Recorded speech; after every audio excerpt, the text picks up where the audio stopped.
Good morning, everybody. Welcome, everybody. Good Thanks for being morning. here. Good morning. Welcome to Coffee with the Collective. I am here with my incredible, beautiful partner, Lindsay Cusi. Say hi, Lindsay. Good morning. And I am so excited to introduce yet another incredible practitioner amongst all of you. This is the wonderful Caroldean Jude.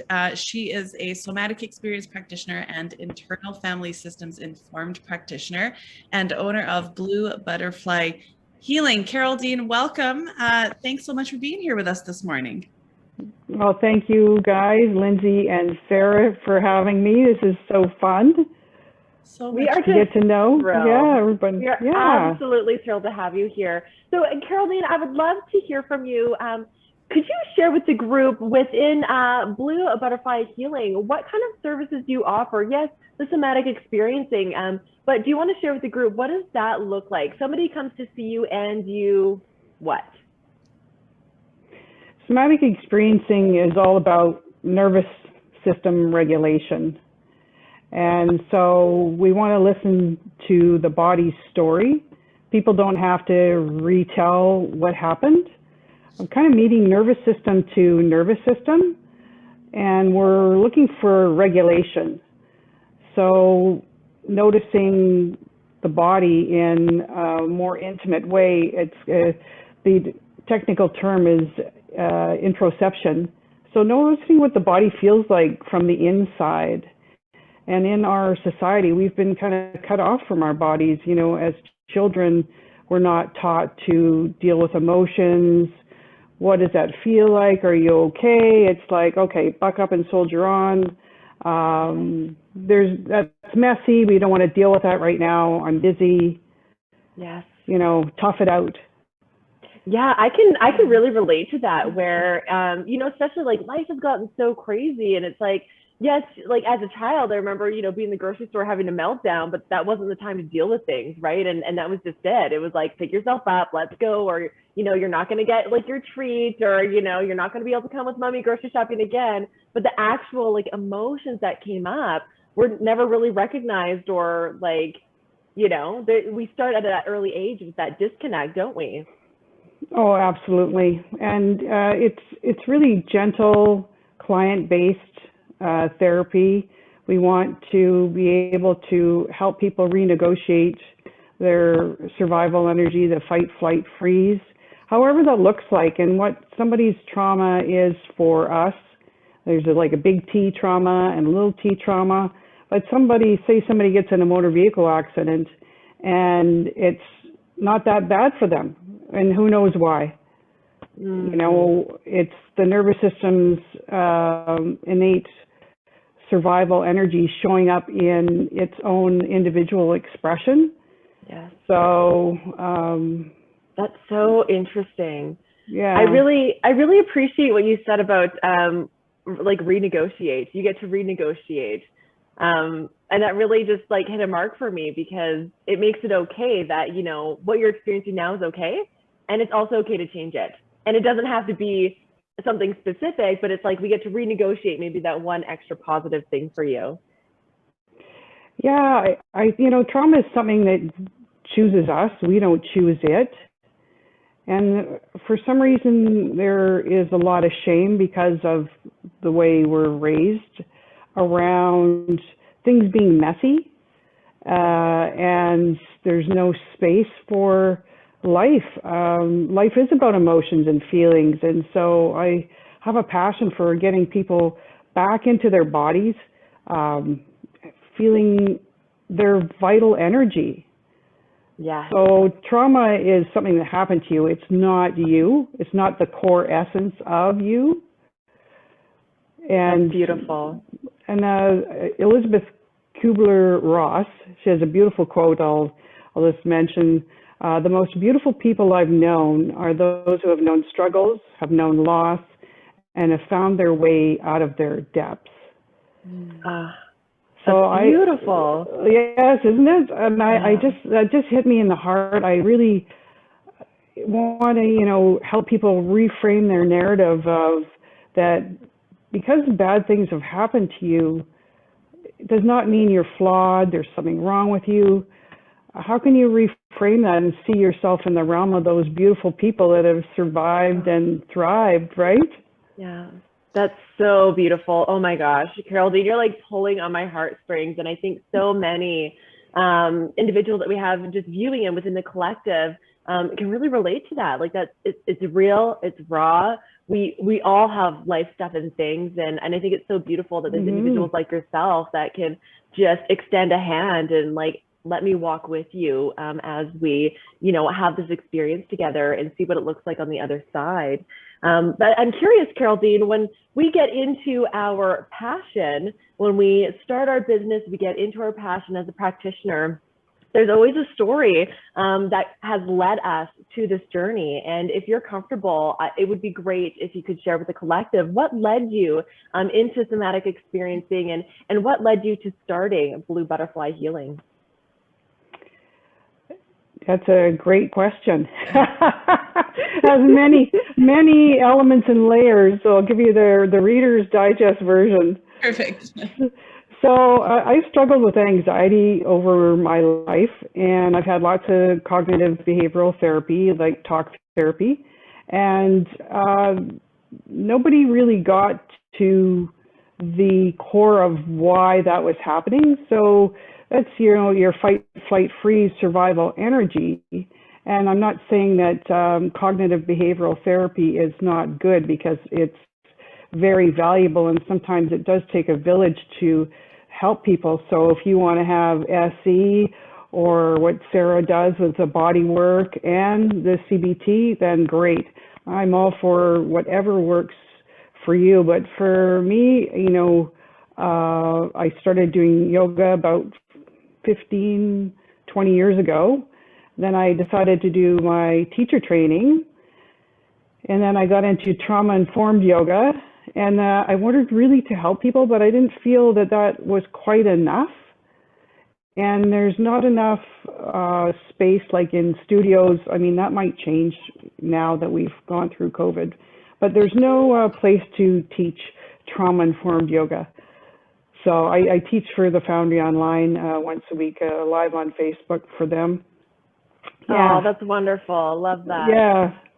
So then SE kind of just found me. I'm like, hey, I don't know. I just all in the internet, and it was kind of like, it just spoke right to my soul. I'm like, I think I need to do this. Beautiful. Sarah and I are both like, yes, big head nods. We're like, we get that. Yeah. I think I need to do this. And yeah, it's been a beautiful journey. I mean, it's a little messy, that's for sure, because you have to do your own healing work. And if you're going to talk the talk, you have to walk the walk. And so I've had many SE sessions. I think that's wonderful. I can relate to, you know, it's like, it's going through that type of training. You know, you have to do the work if you expect. And I notice it in my practice too, you know, your clients will go where you're willing to go. And so I think that's what makes it so beautiful, because you can work with people and you're giving them permission to get through some of those struggles. And you know it's possible because you've done it. And I think that's, for me anyway, what makes it so, this work to me so inspiring, you know, SE, especially when working with people with trauma, because yeah, you do, like you say, you do have to do your own work, and you do have to get through your own struggles and your own challenges and your own trauma. So you know the power of it. And so you can be maybe the light and the hope for those clients, you know, when maybe they don't feel that it's possible. So I think it's beautiful that, you know, you've had to go through that and do all that work. Yeah, and at the same time, I was going through a divorce. I was married for 34 years, and with my partner for 40. Wow. And so, yeah, it really helped me in my healing journey. And yeah, it is patient work for sure, because, you know, we just didn't arrive here, you know? Yeah, totally. That's for sure. and that's part of, you know, society too wants like that instant fix. Right.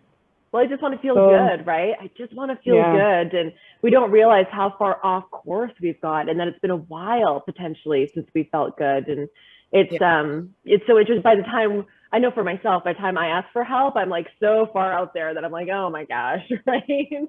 And it's Yeah. that patience, and it takes that time to sort through it and get through those hurdles and those obstacles and come back to center.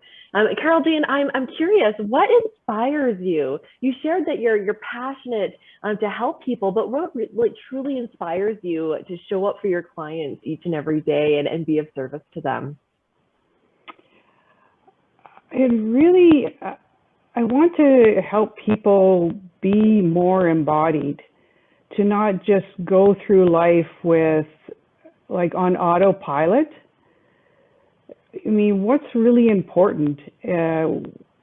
Nature, our relationships, our relationship with ourself, and to be able to have people come alive. I call it online. You're back. You're back. You know, it's like, you know, you'll see people walking around with that vacant look, or, yeah, they just don't seem to be in tune with themselves or others. So Or their to have surroundings. that, Yeah.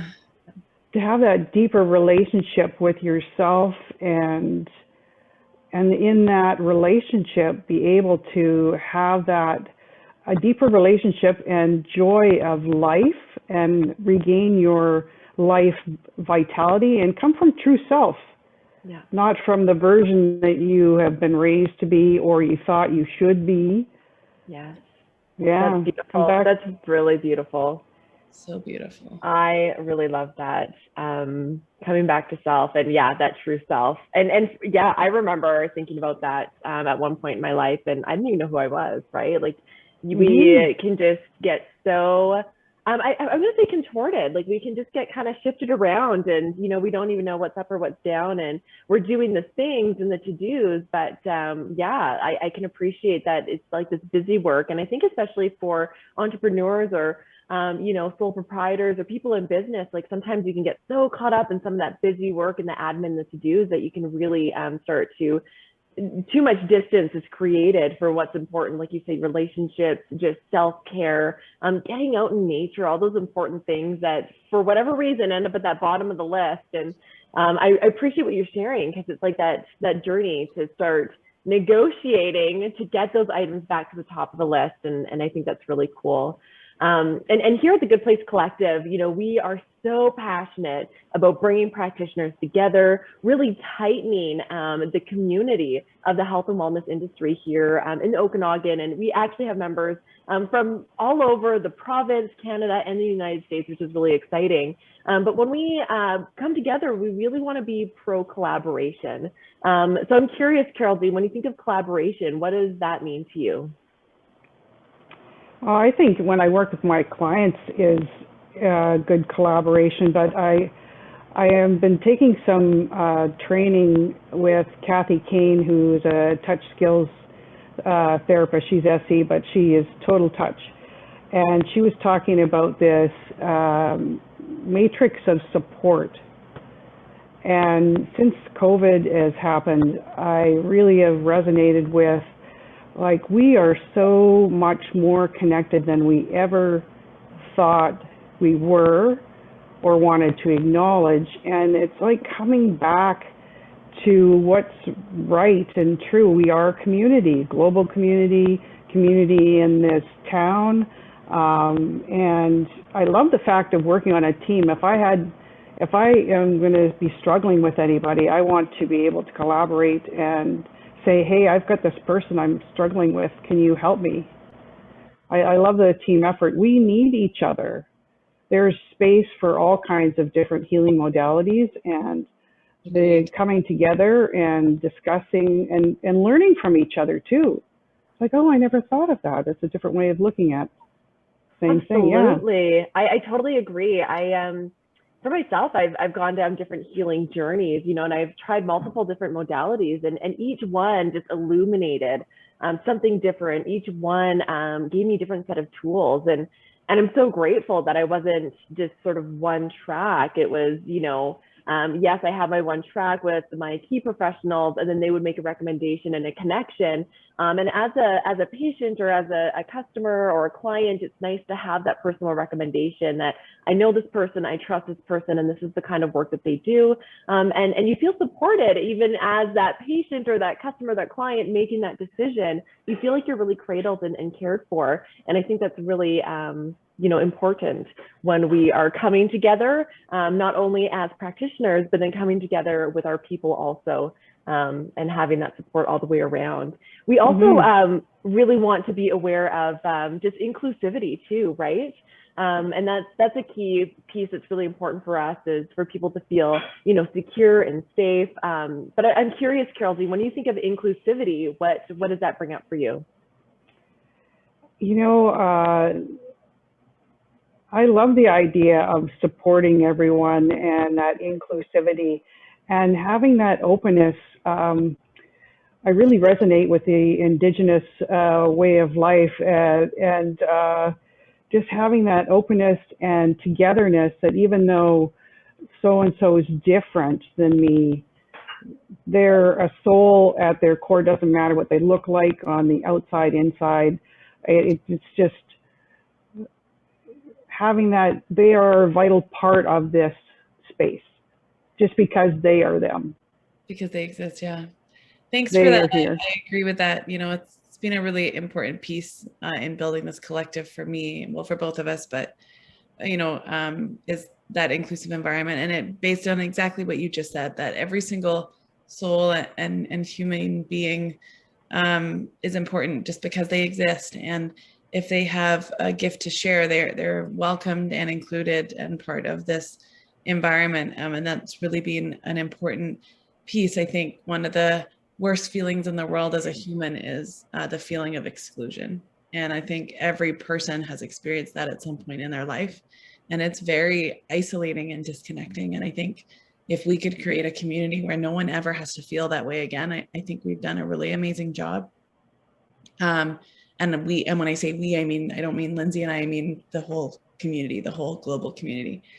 I think it's just exactly what you just said. It's that permission for everyone to show up and just be their authentic self and be accepted, no matter what they do, what they look like, where they came from, what they have or don't have, and what gifts they have to offer. And so thanks for just so poignantly sharing that. It really speaks to my heart. That's really why I'm here. So thank you so much. It's been a pleasure to get to know you this morning and share a little bit about who you are. You're just a delight. And I love that you're doing this work, because this work has affected me personally. And I think it's incredible. Everybody watching, if you've ever or if you have never experienced somatic experiencing, reach out to Caroldean, because I can tell you it's wonderful.